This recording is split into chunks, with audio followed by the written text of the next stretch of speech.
All right, we are about to introduce a new concept here that is used in statistics all the time, and that is the concept of a correlation. A correlation, we're talking about a situation in which we are trying to determine if two values are related to each other in some way. As you can see, the title here says recognizing linear relationships. Okay. Now we're talking about linear relationships particularly, but as you'll see, the relationships can be other shapes as well. All right. I'm not going to read everything on here. You can go back and look at the notes later on and read all the details. But I wanted to highlight the major concept here of correlation and explain a little bit about what we're talking about. Okay. No doubt in your life you've come across situations where you say, "Hey, when this tends to happen, this tends to also happen." And you're recognizing a relationship. Maybe you're recognizing the relationship between the temperature outside and how quickly you get tired when you're running around. That is a relationship. Maybe you see a relationship between the grade you've earned and how happy your parents are. That would be another relationship that we could actually measure. If you can measure those different values, we could find out how much of a relationship there is. Okay. Now, one thing I want to start out with, and this is very important, is that notice this says here there should be a logical connection between two variables. You should have the same scenario, the same group of people. Um, Mathematically, it is possible to take two different sets of data, pair them all up, and find what would be considered a correlation when logically we know there is no relationship. For example, we could find a correlation between the temperature over in London, England, and the amount of snowfall in California. Well, could temperature and snowfall be related? Yeah, but not if they're in two totally different parts of the world. That kind of a correlation, even if we found one mathematically, would not make sense. Now, again, the concept here we're dealing with is relationships. I've said that several times here. Um, and really, what we're going to be focusing on is how do we make a model and how do we use technology to make a model. So I started out with looking at a scenario here where we have a group of students and they're all asked to jump. Now I have 15 students here, and we have two different kinds of jumps. We have a horizontal jump, or we call it a broad jump, standing broad jump. And then they also are asked to jump straight up, okay? And we measured how far they jumped horizontally. And then the same student, we measured how high they were able to jump off the ground. All right. And you see here, what we've created is an ordered pair. And these ordered pairs, we can assign one of the variables to be the independent variable. In this case, we'll say horizontal jump is our independent variable, the x, and we'll say that the vertical jump is the y. Now, as we're going to see in our next lesson, what we're going to try to do with the models we make is make a prediction. All right, and this x is the thing that we're going to try to plug in to predict y. In other words, if someone were to be able to jump up, say, 170 centimeters, how, or jump 170 centimeters far horizontally, how high would they be able to jump? We can actually create models that predict this pretty reliably. Okay. Now, another thing with pairing the data like this is that with X and Y, we have points. And I've actually sketched or used Desmos to plot these. And at this point, I'm actually going to skip over. If you want to follow along, you can pause the video and type in the data yourself. Notice I made a table with all the same data. And here is that scatter plot. And you're going to see, I'm going to show you how to construct the model in just a little bit. Okay. So one type of model is a linear model. You can see here that as the x increases, the y tends to increase relatively consistently. You can kind of see this linear trend. Obviously, there's some that are more high, some that are lower, but in general, there is a linear trend. And in fact, we would call this a positive linear trend because it's going uphill. All right. Well, that line that you could draw through there is called a line of best fit. And that line is going to be close to most of the data points. In fact, here is that line that I was talking about with our jumping data. That line, you'll notice we have points on either side of it. Some of them are touching the line. Some are just very close. Others are a little further away, but you see it's going through kind of the middle of the data. All right. Now, this right here is what Desmos will tell us. So let's go ahead and look at Desmos here. And I'm going to bring up this and scroll down to another thing. And what you need to do is, you guys know the equation of a line plus b. Okay. Well, we're going to do something similar to this in order to reference these. Okay. So I'm going to make this y1. I just type a 1 after it. And instead of an equal sign, you see the symbol I have here. That's called a tilde. On a keyboard, the button next to the number 1 has the tilde on it.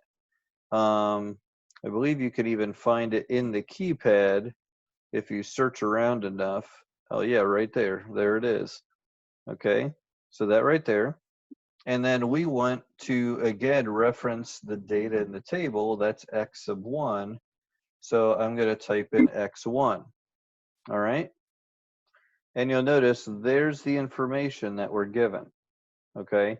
In our next lesson, we're going to look at this value of r, because that actually tells us something else. All of these things tell us something, but we're only going to be looking at the r. And then today we're going to look at the m and b. You ought to recognize those as our slope, m, and the y-intercept, b. Okay. One of the things that you want to be able to do is interpret what those mean in the context of the problem. Sometimes they represent things that make sense. The slope will always, but sometimes you'll get like a y-intercept that doesn't make sense. And we'll talk about that here in this context, because that's what we have. All right. So I've copied that information right here. You see the slope is 0.255941 and the y-intercept is negative 5.23686. If I were to round these both to 2 decimals, I'd get this equation right here, y equals 0.26x minus 5.24. And if I look at that on here, that's what that line is. Now notice this is not the y-intercept here. The y-intercept is way over here because this is 100. Okay, so don't be confused because this is passing right here that's our y-intercept. The y-intercept is way over here when x is 0.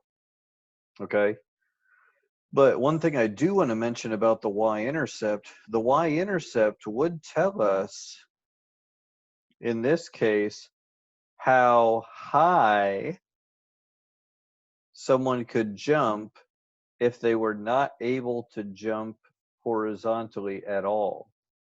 Okay? If the horizontal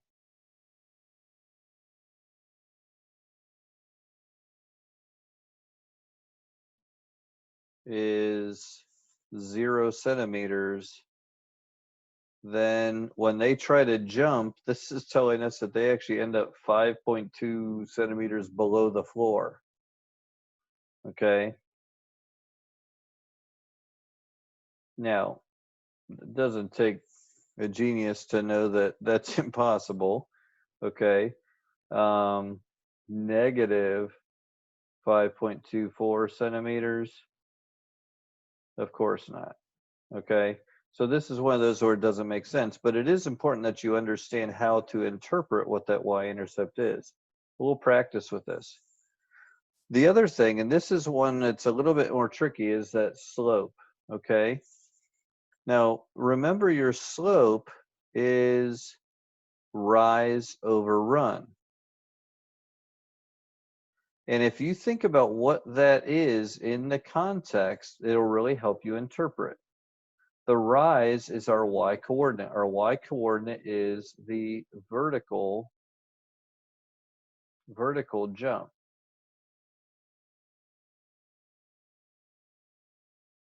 Okay. The run is the horizontal jump.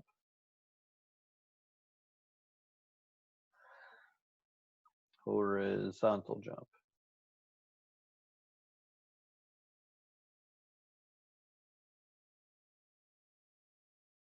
Okay.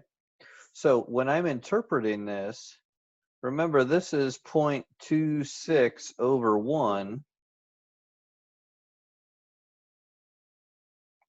I'm going to put VJ for vertical jump over 1 horizontal jump.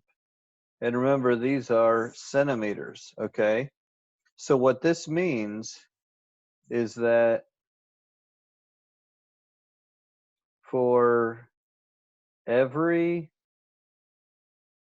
1 centimeter further,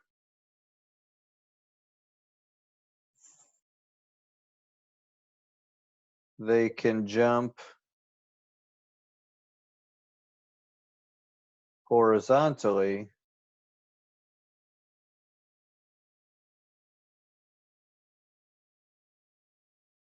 okay? They can jump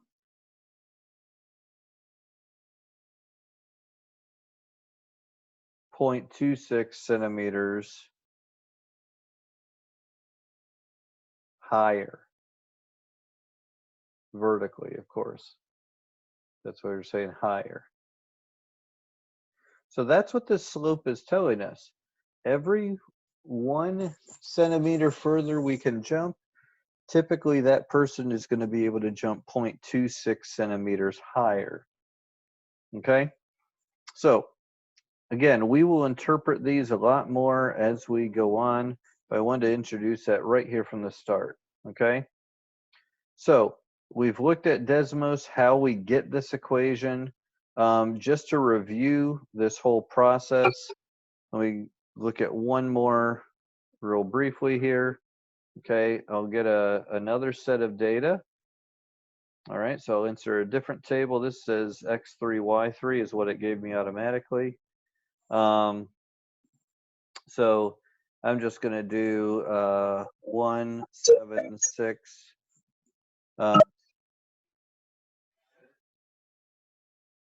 And I'm going to do 1, 10, 7, 2, 6, 6, 3, 4, and 5, 5,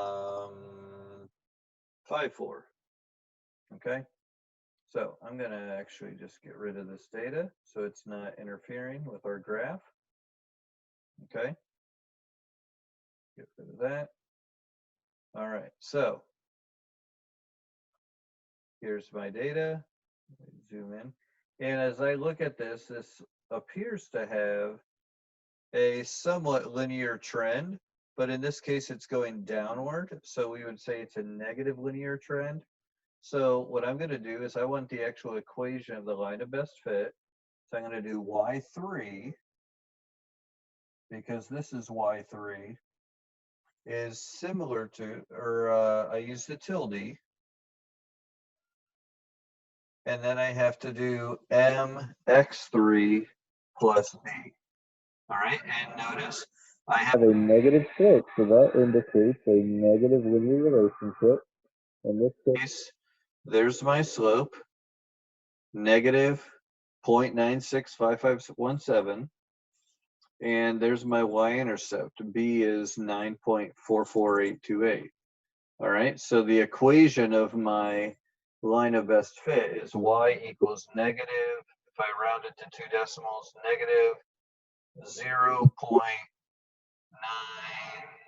if I round, x, plus 9.45, again, if I round. And notice this blue line right here is going right through that line of best fit we just saw, okay? There it is, and there's our blue line, okay? It's going right through. All right, so now, as I mentioned earlier, there are other types of correlation, and that's why it's important to look at the scatter plot before you actually do any calculations. All right, so here we can see an example on this scatter plot. It's a negative linear trend. It's going downward, but there is a general trend linear here. All right, if we were to try to sketch a line of best fit, it might look something like this. All right, this one right here, notice it, the scatter is all over the place. So there is no recognizable pattern. That means that there is no correlation. Okay, if you just see this dots all over the place, there's no correlation. But then here, we've looked at these functions. We've looked at quadratic functions. We see it's rising, and then it's falling, and it looks like it's somewhat symmetrical here. So that would be a quadratic trend. You see the points in the shape of a parabola. And then here we have exponential, and specifically, notice here, because it's going upward, we have an exponential growth. Okay, exponential growth. All right, so that trend is moving up. So you may, and in fact, in our practice today, I'm going to have you try to examine different scatter plots and determine which of these models would be best. Is it a linear model, linear increase or decrease, positive or negative? Is there no correlation? Is there a parabolic or quadratic correlation? And then is there exponential growth or possibly an exponential decay where it's approaching zero? Okay, so here's some practice down here. We have some talk about the line of best fit. Here you're matching. Notice I gave you all of those possibilities. There's only 4 graphs, so you're going to pick 4 of those that go with that. And then I've got a couple other scenarios where you're going to need to use Desmos in order to answer these questions. Okay, so give it a try, and let me know if I can help you in any way. All right.